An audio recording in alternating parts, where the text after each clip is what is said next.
बिस्मिल्लाहिर्रहमानिर्रहीम। बिस्मिल्लाहिर्रहमानिर्रहीम। अस्सलाम वालेकुम students, welcome to new lecture.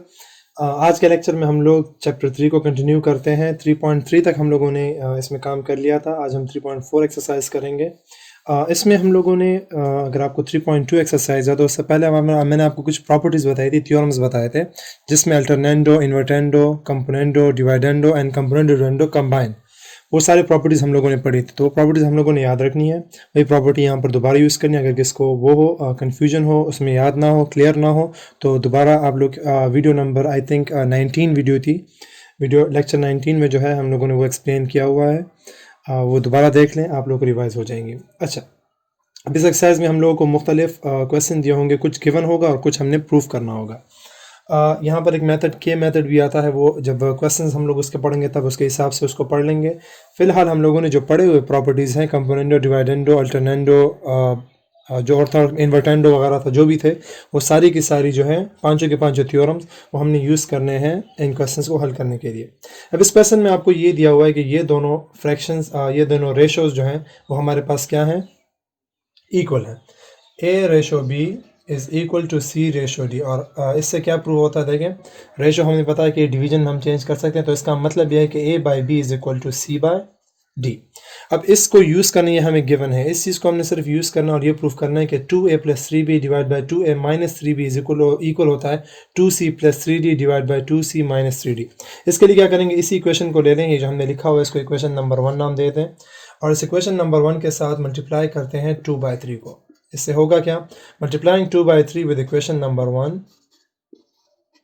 Equation 1 के साथ जब आप 2/3 को मल्टीप्लाई करते हैं दोनों साइड पे, यहाँ पर आ जाएगा हमारे पास 2a डिवाइडेड बाई 3b, और इस साइड पे आ जाएगा हमारे पास 2c डिवाइडेड बाई 3d। ठीक है जी ना। अगर आपको प्रॉपर्टीज़ याद हो तो प्रॉपर्टीज़, अगर याद नहीं है तो उसको अगेन चेक कर लें। हमने एक प्रॉपर्टी पढ़ी थी, कंपोनेंडो डिवाइडेंडो प्रॉपर्टी। कंपोनेंडो डिवाइडेंडो प्रॉपर्टी ये थी, मैं इसको शॉर्ट फॉर्म में लिखूंगा, कंपोनेंडो डिवाइडेंडो प्रॉपर्टी। कंपोनेंट डिवाइडेंडो प्रॉपर्टी ये थी कि अगर आपके पास दो फ्रैक्शंस या फिर दो रेशोज आपस में इक्वल हों, तो न्यूमरेटर और डिनोमिनेटर की एडिशन, मतलब 2a प्लस 3b, और इसको डिवाइड करेंगे न्यूमरेटर और डिनोमिनेटर की सब्ट्रैक्शन पे, 2a माइनस 3b, ये आपके पास इक्वल होगा द अदर साइड, दूसरे फ्रैक्शन के न्यूमरेटर एंड डिनोमिनेटर के एडिशन के, and vice versa numerator and denominator के सब्ट्रैक्शन के। और ये हम लोगों ने प्रूफ करना था कि this is equal to this. तो इसके लिए आप लोगों ने प्रॉपर्टीज़ को थोड़ा सा दोबारा रिवाइज कर लेना है, और अगर वो रिवाइज हो जाए तो आप लोगों को क्लियर समझ आ जाएगी कि हम लोगों ने किस तरह किया। क्लियर, ये हो गया हमारे पास क्वेश्चन नंबर 1 पार्ट फर्स्ट का आंसर। अब इसका एक सेकंड पार्ट है, सेकंड पार्ट की तरफ भी देख लें आप लोग। पार्ट सेकंड में भी यह चीज़ हम लोग से जो दिया हुआ गिवन है वो सेम है कि A ratio B is equal to C ratio D, या A by B is equal to C by D. हमने प्रूफ ये करना है जो ऊपर हमें दिया हुआ है, P A plus Q B ratio M A minus N B is equal to P C plus Q D ratio M C minus N D. ये हम लोगों ने प्रूफ करना है। यहाँ पर देख लें, हमें जो गिवन है उसमें ए बी सी डी हमारे पास है, पी क्यू एम ए ये वाले वेरिएबल्स नहीं, तो हम लोगों ने ये क्रिएट करने होंगे। सबसे पहले लेते हैं इक्वेशन नंबर 1 के साथ, अगर हमने पी और क्यू को क्रिएट करना है, पी और क्यू को मल्टीप्लाई करेंगे। हम लिखेंगे multiplying equation 1 by q divided by p divided by q. इस पर हम लोगों ने क्या करना है, इक्वेशन नंबर 1 को डिवाइड कर लेना है, पी डिवाइडेड बाय क्यू। अब क्या होगा आपके पास, इसको ठीक कर लेते हैं, पी बाई क्यू को जो हम लोग मल्टीप्लाई करेंगे इक्वेशन 1 के दोनों साइड पे, यहाँ आ जाएगा हमारे पास P A divided by Q B, और यहाँ आ जाएगा हमारे पास P C divided by Q D. अब अगेन प्रॉपर्टी अगर आप देख लें, हमने ना प्रॉपर्टीज़ अगर हम देख लें, जो थ्योरम हम लोगों ने पढ़े थे उसमें एक थ्योरम था कंपोनेंडो, सिर्फ componendo. Now by componendo property, ये आप देख लें उसको अगेन, प्रीवियस लेक्चर्स जो उसमें चेक कर लें। कंपोनेंडो प्रॉपर्टी क्या थी, कंपोनेंडो प्रॉपर्टी ये है हमारे पास कि अगर दो फ्रैक्शन आपस में या दो रेशोज आपस में इक्वल हों, तो न्यूमरेटर और डिनोमिनेटर की एडिशन, मतलब p A plus Q b divided by the same denominator, denominator के साथ कुछ भी प्लस नहीं करना, ये आपके पास इक्वल होगा इस फ्रैक्शन के न्यूमरेटर और डिनोमिनेटर की addition divide by the same denominator. ये आपके पास है कंपोनेंडो प्रॉपर्टी, ये हमने लिख लिया। अब देख लें, हमने ये जो स्टेप्स किए आप ऑलरेडी देख लें, जो आंसर में आपको चाहिए वो वाले टर्म्स आपके पास क्रिएट हो रहे हैं। पी ए क्यू बी यहाँ पर भी है, यहाँ पर हमारे पास क्रिएट भी हो गया, पी सी क्यू डी यहाँ पर हमारे पास क्रिएट हो गया। ठीक है जी। अच्छा एक स्टेप यहाँ से और देख लें, यहाँ देख लें क्यू क्यू कॉमन है, दोनों साइड पे क्यू मल्टीप्लाई कर लेंगे, क्यू हमारे पास क्या हो जाएगा, ख़त्म हो जाएगा। आपके पास एक इक्वेशन आ जाएगा इस फॉर्म में, p A plus Q d divided by b, and यहाँ आ जाएगा p C plus Q d divided by d. ये हो जाएगा हमारा इक्वेशन नंबर 2। ले लें इसको, ये हमने बाद में यूज़ करना है, फिलहाल इसको छोड़ दें। अब दो हमारे पास जो दो सेट्स ऑफ टर्म्स हैं, ये वाला और ये वाले दो टर्म्स, वो हमारे पास क्रिएट हो गए हैं। अब ये एम एन और एम सी ये वाले भी क्रिएट करने हैं, तो इसके लिए क्या करेंगे, दोबारा इक्वेशन 1 के साथ अब क्या करेंगे, एम बाय एन को मल्टीप्लाई करेंगे। अब उसको देख लें, इस इक्वेशन 1 इस इक्वेशन 2 को भी यूज़ करना है हमने, इसको बाद में यूज़ करते हैं। पहले एम सी और एम एन डी जो है ये क्रिएट करते हैं। अब क्या करना है, इसी इक्वेशन 1 के साथ क्या मल्टीप्लाई करेंगे, एम बाय एन को। हमारे पास आ जाएगा m a divided by n b एक इस साइड, और उस साइड पे आ जाएगा हमारे पास M C divided by N N D. अब यूज़ करते हैं हम लोग बाय डिवाइडेंडो प्रॉपर्टी। अगर डिवाइडेंडो प्रॉपर्टी आप देख लें वो क्या है, डिवाइडेंडो प्रॉपर्टी भी अगेन फ्रैक्शंस की या फिर दो रेशोज़ की प्रॉपर्टी है। वो ये है कि अगर दो रेशोज़ या दो फ्रैक्शंस सेम हो आपस में, तो न्यूमरेटर डिनोमिनेटर की अब सब्ट्रैक्शन एम ए माइनस एन बी और divided by the same denominator, ये इक्वल होगा द अदर साइड फ्रैक्शन के दूसरे साइड पे जो दूसरा फ्रैक्शन है इधर, M C minus N D divided by the same denominator. यहाँ पर भी आपके पास एन एन सेम है, तो एन को दोनों साइड पे मल्टीप्लाई कर लेंगे, एन क्या हो जाएगा, यहाँ से ख़त्म हो जाएगा। हमारे पास इस फॉर्म में इक्वेशन नंबर 3 रह जाएगा, m C minus N D divided by d. ये हो गया हमारे पास इक्वेशन नंबर 3। इक्वेशन 2 और इक्वेशन 3 को अगर आप देखें, जो न्यूमरेटर्स हैं उसके, वो सारे के सारे हमारे पास जो हमारा मेन आंसर है जो हमने प्रूफ करना है उसमें मौजूद हैं। ये वही टर्म्स है जो हमारे पास मेन आंसर में हमें चाहिए, और बता डिनोमिनेटर्स में है, हम लोगों ने इसको ख़त्म करना है यहाँ से। अगला स्टेप ये होगा कि हम लोगों ने जो डिनोमिनेटर्स हैं बी और डी, इसको ख़त्म करना है ताकि जो रिमेनिंग हिस्सा है, जो टर्म्स हमें चाहिए सिर्फ वो रह जाए, आंसर वाले टर्म्स हमारे पास रह जाएँ। इसके लिए हम क्या करेंगे, इक्वेशन 2 को इक्वेशन 3 पे डिवाइड करेंगे, इक्वेशन नंबर 2 को इक्वेशन नंबर 3 पे डिवाइड करेंगे। यहाँ पर लिख लेते हैं, dividing equation number 2 by equation number 3। अब इससे क्या होगा, यहाँ पर देख लें इसको, ये हो गया हमारे पास इक्वेशन 1 और इक्वेशन 2 को हमने एक दूसरे पे डिवाइड कर लिया। अगर आप देख लें इक्वेशन 2 का जो राइट हैंड साइड है वो हमने डिवाइड कर दिया इक्वेशन 3 के राइट हैंड साइड के साथ। इस तरह इक्वेशन 2 का जो लेफ्ट हैंड साइड है वो हमने डिवाइड कर दिया इक्वेशन 2 के लेफ्ट हैंड साइड के साथ। यहाँ पर आप देख लें, ये इस पे डिवाइड हो रहा है एंड बी इस पे डिवाइड हो रहा है। बी डिवाइड बाई बी से क्या आ जाएगा, कैंसिल हो जाएंगे। इस तरह डी डिवाइड बाई डी से क्या आ जाएगा, कैंसिल हो जाएंगे। आपके पास this divide by this and this divide by this रह जाएगा। इसको लिख लें पी ए। अब ज़रा ये साइन के बजाय मैं फ्रैक्शन का जो निशान है वो लगा देता हूँ, p A plus Q b divided by m C minus N b, सिर्फ समझाने के लिए लगा रहा हूँ, equal to P C plus Q d, और अगेन डिवीजन के साइन की जगह, सिंबल की जगह मैं ये निशान लगा देता हूँ, एम सी माइनस एन डी। अभी हमने देख लिया स्टार्ट में, अगर आप देख लें हमने रेशो की जगह डिवीजन का साइन लगाया, तो इस तरह डिवीजन की जगह आप रेशो का जो सिंबल है वो भी यूज़ कर सकते हैं। तो आ जाएगा हमारे पास P A plus Q B ratio M C minus N D, and this is equal to P C plus Q D ratio M C minus N D, which is the required solution, या फिर required जो हमें चाहिए था वो हमने यहाँ पर क्रिएट कर लिया। यहाँ पर अच्छा एक छोटी सा यहाँ पर मिस्टेक, यहाँ एम ए है, इधर एम ए है हमारे पास, इसको एम ए कर लें, सही है जी। ये हो गया हमारे पास, ये हम लोगों ने प्रूफ करना था, p A plus Q B ratio M A minus N d is equal to P C plus Q D ratio M C minus N d. तो ये हो गया क्वेश्चन नंबर 1 का सेकेंड पार्ट भी complete. Moving on to question number 2 now. इस lecture के start में मैंने आपको के मेथड के बारे में बताया था, वो हम लोग अभी यूज़ करेंगे। क्वेश्चन ये है, प्रूफ ये करना है कि अगर आपके पास 3 फ्रैक्शंस जो हैं वो आपस में सेम है। 3 फ्रैक्शन सेम किस तरह होंगे, मतलब अगर आप एग्जांपल लेने पर करते हैं, 1/2 हो गया हमारे पास, 2/4 हो गया हमारे पास, 3/6 हो गए। तीनों फ्रैक्शन आपके पास असल में सेम है। क्यों? क्योंकि जब आप इसको सिंपलेस्ट फॉर्म में लिखते हैं, 2 1s are 2, 2 2s are 4, 3 1s are 3 and 3 2s are 6, ये आप जब सिंपलेस्ट फॉर्म में लिखते हैं तो तीनों फ्रैक्शन असल में क्या आते हैं आपके पास, सेम आते हैं। तो इस तरह के हमारे पास 3 फ्रैक्शंस हैं, a/b, c/d एंड e/f, वो तीनों आपस में इक्वल हैं। अब इन्होंने कहा कि अगर 3 फ्रैक्शंस आपस में इक्वल होते हैं तो ये रिलेशन जो है, इसको जब आप सॉल्व करोगे, इन तीनों से जो आंसर आता है, मतलब इसका जो सिंपलेस्ट फॉर्म है वो इससे भी आएगा। बात समझ आ रही है? a/b को अगर आप हल करते हैं, इसका सिंपलेस्ट फॉर्म एक फ्रैक्शन आ जाता है, एक नंबर आता है जो भी आता है, और सी बाई डी को ई बाई एफ को, वो तीनों से आपके पास आंसर जो होता है सेम आता है। वही आंसर अगर आप इस इक्वेशन को हल करेंगे, इस एक्सप्रेशन को हल करेंगे, वो भी आपसे क्या आएगा, एग्जैक्टली वही आंसर देगा आपको। तो हमने ये प्रूव करना है। इसको हम लोग के मेथड क्यों कहते हैं, के मेथड कहने की वजह जो है वो देख लें यहाँ पर नीचे। अब ये क्वेश्चन हमारे पास जनरल क्वेश्चन है, तो जनरल क्वेश्चन में हम लोग इसके जो आंसर्स हैं उसको हम लोग के सपोज करते हैं, इस वजह से इसको सिर्फ के मेथड कहा जाता है और कोई वजह नहीं है। हम लोग लेंगे कि let a by B is equal to C by D is equal to e by F is equal to a number, a constant number k, कि हम जब इसको सॉल्व करते हैं, मतलब इसका जो सिंपलेस्ट फॉर्म लेके आते हैं, उसका आंसर असल में क्या आता है, के इक्वल आता है। इसको इक्वेशन नंबर 1 लाते हैं।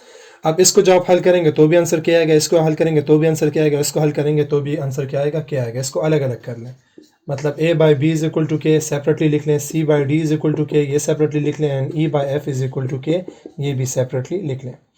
अब देख लें यहाँ पर डिवीजन हो रही है, बी यहाँ पर डिवाइड हो रहा है, इस साइड पे क्या हो जाएगा हमारे पास मल्टीप्लाई, ए की वैल्यू हमारे पास आ जाएगी बी के, सी की वैल्यू हमारे पास आ जाएगी डी के, एंड ई की वैल्यू हमारे पास आ जाएगी एफ के। अब हमने प्रूफ क्या करना है, हमने ये प्रूफ करना है कि अगर आपने इन तीनों का आंसर के इक्वल लिया तो इस चीज़ को, इस एक्सप्रेशन को जब हल करेंगे उससे भी आंसर क्या आना चाहिए, के आना चाहिए। तभी हम कह पाएंगे कि इन तीनों का आंसर और इन तीनों का आंसर क्योंकि हमारे पास सेम आ गया, तो ये एक्सप्रेशन और ये तीनों फ्रैक्शंस आपस में क्या है, इक्वल है। तो हमने इसको अब सॉल्व करना है और इससे आंसर क्या आना चाहिए, इन तीनों का जो इक्वल आंसर है वो क्या है, के, ये क्या आना चाहिए इससे। तो इसको देख लें। अब जो रिक्वायर्ड हमें दिया हुआ है जो ये एक्सप्रेशन है, इसको देख लें। Square root of p a square plus q C square plus e square divided by p b square plus Q D square and plus f square is equal to, square root अपनी जगह पे रख दें। यहाँ आप देख लें ए सी ई, यहाँ ए सी की वैल्यूज़ आप लोगों ने यहाँ इस ऊपर हिस्से में मालूम की हुई है। A is equal to b k, c is equal to d k, and e is equal to f k. यहाँ ए मौजूद है, ए के ऊपर स्क्वायर है, तो हम क्या ले लेंगे, ए की जगह ले लेंगे बी के, तो आपके पास आ जाएगा बी स्क्वायर के स्क्वायर, क्योंकि यहाँ पर ए के ऊपर स्क्वायर है, तो यहाँ पर बी के जो वैल्यू है उसके ऊपर भी क्या आ जाएगा, स्क्वायर आ जाएगा। Next is Q C square, C की वैल्यू क्या है, डी के, तो यहाँ क्या आ जाएगा, Q D square and K square. Next one is E square, E की वैल्यू हमारे पास एफ के है, यहाँ पर स्क्वायर है इस पर, तो हम लिख लेंगे F square and K square. And divide by division में हमारे पास किस चीज़ की वैल्यू मौजूद नहीं है, तो इसको फिलहाल इसी तरह लिख लेंगे। क्लियर? अच्छा जी, आगे देखें अब इसको, इस हिस्से को देख लें। यहाँ अगर आप ऊपर वाले टर्म को, न्यूमरेटर को देख लें, स्क्वायर रूट के अंदर जो न्यूमरेटर है के स्क्वायर के स्क्वायर के स्क्वायर, ये तीनों में कॉमन है, इससे कॉमन ले लें। इक्वल का निशान लगाते हैं, दोबारा लिखने की जरूरत नहीं है। के से कॉमन ले लेते हैं, के स्क्वायर, यहाँ क्या रह जाएगा हमारे पास, इधर से के स्क्वायर चला जाएगा, यहाँ आ जाएगा पी बी स्क्वायर, नेक्स्ट आ जाएगा क्यू डी स्क्वायर, और लास्ट में आ जाएगा एफ स्क्वायर, और नीचे अगेन सेम टर्म्स आ जाएंगे, p b square plus Q D square plus f square. अब देख लें न्यूमरेटर और डिनोमिनेटर में हमारे पास टोटल ये जो तीन टर्म्स हैं ये बिल्कुल क्या है, सेम है, ये दोनों कैंसिल हो जाएंगे, रह जाएगा हमारे पास स्क्वायर रूट के स्क्वायर, और आंसर क्या आ जाता है, क्या आ जाता है। तो हमने इस क्वेश्चन को हल किया और हमारे पास आंसर क्या आ गया, क्या आ गया। तो इसको हम देते हैं नाम पार्ट इक्वेशन नंबर 2। सो आप लिखेंगे from equation number 1 and equation number 2 we get that, हमारे पास क्या आ जाता है कि हमने जो तीन फ्रैक्शंस लिए थे, A by B, C by D and E by F, उसका भी आंसर हमने के सपोज किया था, और जब इसको हमने हल किया तो भी आंसर क्या आ गया, के इक्वल आ गया। तो ये क्या हो गया, ये चारों जो आपके पास सॉर्ट ऑफ फ्रैक्शंस हैं वो आपस में क्या हो जाते हैं, सेम हो जाते हैं। So we get that a by b is equal to c by d is equal to e by f is equal to square root of p a square plus q d square and q c square plus e square and divided by p b square and plus q d square and plus f square which is equal to k. तो ये दोनों से हमारे पास के equal आ गए, और इसी के की वजह से के हम यूजुअली कांस्टेंट नंबर है, कोई भी नंबर है, यहाँ पर क्वेश्चन जनरल होते हैं इसलिए हम लोग इसमें के एक कांस्टेंट नंबर यूज़ करते हैं, इस वजह से इसको के मेथड भी कहा जाता है। तो ये हो गया हमारे पास इस क्वेश्चन का प्रूफ कंप्लीट। क्वेश्चन नंबर 3 को अगर आप देख लें, मैंने क्वेश्चन नहीं लिखा है यहाँ पर, आप बुक को देख लें। बुक में दिया हुआ ये तीन फ्रैक्शन दिए हुए हैं, x minus y by z divide by x and z minus x divided by y. ये कह रहे हैं कि ये तीनों आपस में सेम है। इक्वल है। प्रूफ ये करना है कि x is equal to y is equal to z. हमारे पास ये जो तीन नंबर है x y z, ये तीनों भी आपस में क्या है, इक्वल। ये हम लोगों ने प्रूफ करना है। और फर्दर छोटी सी इन्फॉर्मेशन हमें दी हुई है कि x y z जो है ये हमारे पास नॉन जीरो नंबर्स हैं। मतलब कहीं पर भी इस क्वेश्चन में x y z जो है इन तीनों को हम लोग जीरो के इक्वल नहीं लेंगे, और x plus Y plus z जो है ये भी आपके पास जीरो के इक्वल नहीं हो सकता। याद रखना, ये ज़रूरी इन्फॉर्मेशन है। x plus Y plus z जो है वो जीरो के इक्वल नहीं हो सकता। यहाँ भी हम लोग के मेथड करेंगे। इन तीनों फ्रैक्शंस को हम लोगों ने सपोज कर लिया के इक्वल। हमने प्रूफ ये करना है कि x, y और z ये जो तीन नंबर है आपस में क्या है, इक्वल है। करेंगे किस तरह? के मेथड का जो प्रोसेस हमने इससे पहले किया वही करेंगे। इन तीनों को सेपरेटली के इक्वल ले लें। हम ले लेंगे x minus y divided by z is equal to के, ये हो जाएगा एक हिस्सा। y minus z divided by x is equal to k दूसरा, and z minus x divided by y is equal to के, ये तीसरा। z यहाँ डिवाइड है तो मल्टीप्लाई कर लें, हमारे पास आएगा x minus y is equal to z k, and यहाँ आ जाएगा y minus z is equal to x z लिख लें, यहाँ पर एक्स के लिख लें, यहाँ पर के एक्स लिख लें की बात है, और z minus x equal to k y. इसको भी फिर के जेड कर लें ताकि सेम नज़र आए। ठीक है जी, ये तीन इक्वेशंस हमारे पास आ गए। इन तीनों इक्वेशंस को आपस में प्लस कर लेते हैं। ये इक्वेशन 1, ये इक्वेशन 2 नाम दे दें इसको, और इसको इक्वेशन नंबर 3 नाम दे दें। ठीक है जी, ये लिखना चाहें ठीक है। इन तीनों इक्वेशंस को आपस में क्या कर लेते हैं, ऐड कर लेते हैं। Adding 1 2 and equation number 3। अब इससे हमारे पास आएगा क्या, राइट हैंड साइड्स को प्लस करें और लेफ्ट हैंड साइड्स को प्लस कर लें। यहाँ आ जाएगा हमारे पास x minus y plus y minus z plus z minus x, और यहाँ पर आ जाएगा k z plus k x plus k y. ठीक है जी, यहाँ से अगर आप देख लें x plus x minus x plus y minus y plus z minus z, ये सब क्या हो जाएंगे, कैंसिल हो जाएंगे। यहाँ पर आपके पास जो इक्वेशन है ये ख़त्म हो गया। इधर क्या रह गया, इस साइड पे आपके पास आ जाएगा के, इन तीनों में देख लेती के कॉमन है, यहाँ से आ जाएगा x z x and y, और इस साइड पे क्या रहेगा, इस साइड पे हमारे पास जीरो रहेगा। तो चाहे जीरो इधर लिखें इधर लिखें, एक ही बात है। अब दो नंबर्स मल्टीप्लाई हो रहे हैं, यहाँ पर हमारे पास दो नंबर्स k और दूसरा नंबर हमारे पास है z plus x plus y, या फिर x plus Y plus z. ये दोनों मल्टीप्लाई हो और उसका आंसर जीरो के इक्वल है। दो नंबर्स की मल्टीप्लिकेशन जीरो के इक्वल तभी होती है जब इन दोनों में से कोई एक लाजमी जीरो। अब क्वेश्चन आपको मैंने स्टार्ट में कहा था कि ज़रूर इन्फॉर्मेशन हमें दी हुई थी कि x plus Y plus z या फिर z plus x plus y ये जीरो के इक्वल नहीं हो सकता। अब अगर ये जीरो के इक्वल नहीं हो सकता, क्वेश्चन में हमें बता रहे हैं कि ये जीरो के इक्वल नहीं हो सकता, तो ये नहीं हो सकता तो क्या इक्वल टू जीरो होगा, के इक्वल टू जीरो होगा। दिस एम्प्लाइज, आप लिख ले चलें, as X plus Y plus Z is not equal to zero, so हमारे पास क्या चीज़ इक्वल टू ज़ीरो हो जाएगी, के इक्वल टू ज़ीरो हो जाएगा। ठीक है जी, यहाँ समझ आई। ये दो नंबर मल्टीप्लाई हो रहे हैं, मल्टीप्लिकेशन, इसका आंसर क्या है, ज़ीरो है। और दो नंबर्स की मल्टीप्लिकेशन का आंसर ज़ीरो सिर्फ तभी हो सकता है जब इन दोनों में से एक ज़ीरो हो। क्वेश्चन में हमें दिया हुआ है कि x plus Y plus z जो है ये ज़ीरो के इक्वल नहीं है, तो ऑटोमेटिकली क्या ज़ीरो के इक्वल हो जाएगा, के इक्वल टू ज़ीरो हो जाएगा। अब के इक्वल टू ज़ीरो हम लोगों ने इस इक्वेशन में, अगर इसको चलो नाम दे दें, इन तीनों को एक साथ नाम दे दें, ए नाम देते हैं।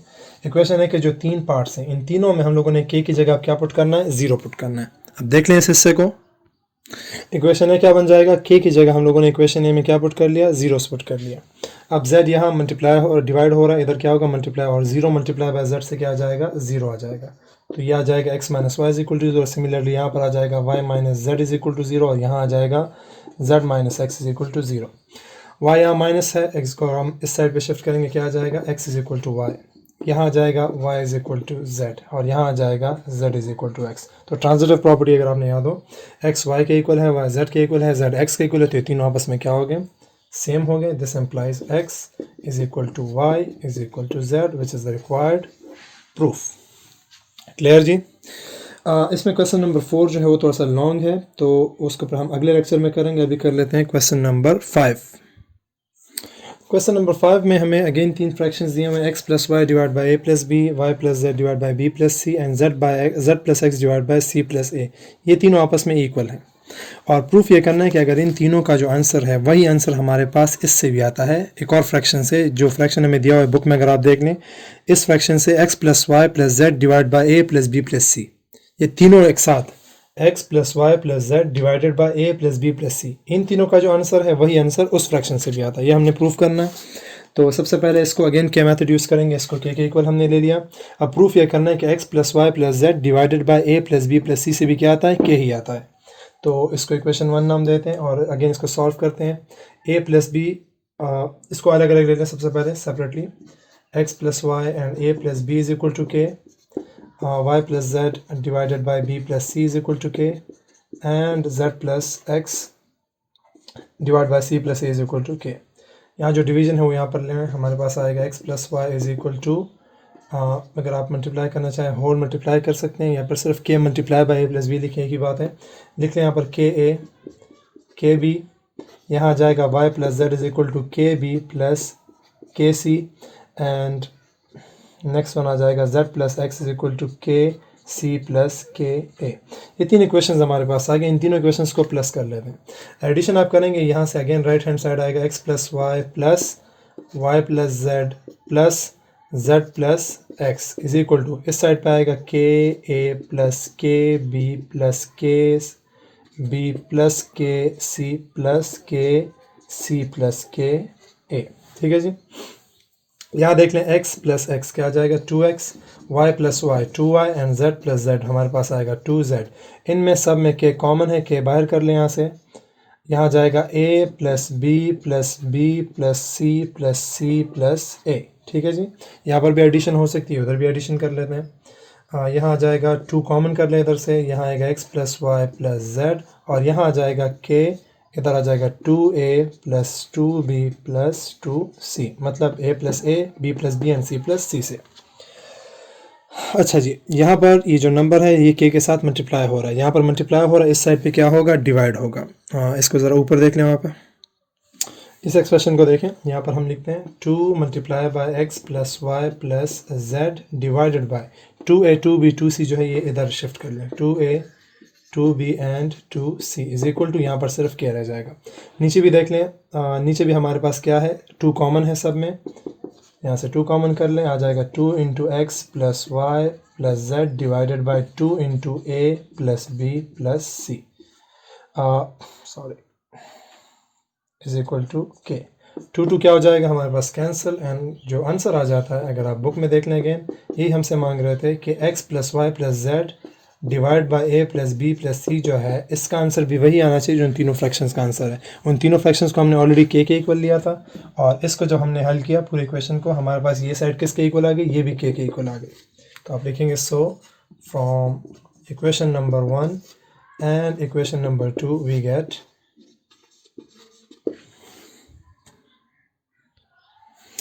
क्या मिलता है हमें कि x plus Y divided by A plus B, ये इक्वल है y plus Z divided by B plus C is equal to z plus X divided by C plus A is equal to x plus Y plus Z divided by A plus B plus C. तो ये आपका required answer हो गया। सही जी, hopefully clear हुआ होगा, समझ आई होगी के मेथड पे। बहुत सारा प्रैक्टिस करनी है आप लोगों ने इस पर, ताकि आप लोगों को क्लियर ये सारी चीज़ें हो जाएँ। इंशाल्लाह नेक्स्ट सेक्शन में इसके जो बाकी क्वेश्चन है वो करेंगे। तब तक के लिए इजाज़त दें, अल्लाह हाफिज़। अल्लाहुम्मा अंफ़अना बिमा अल्लमतना वअल्लिमना मा यंफ़अुना वज़िदना इल्मा।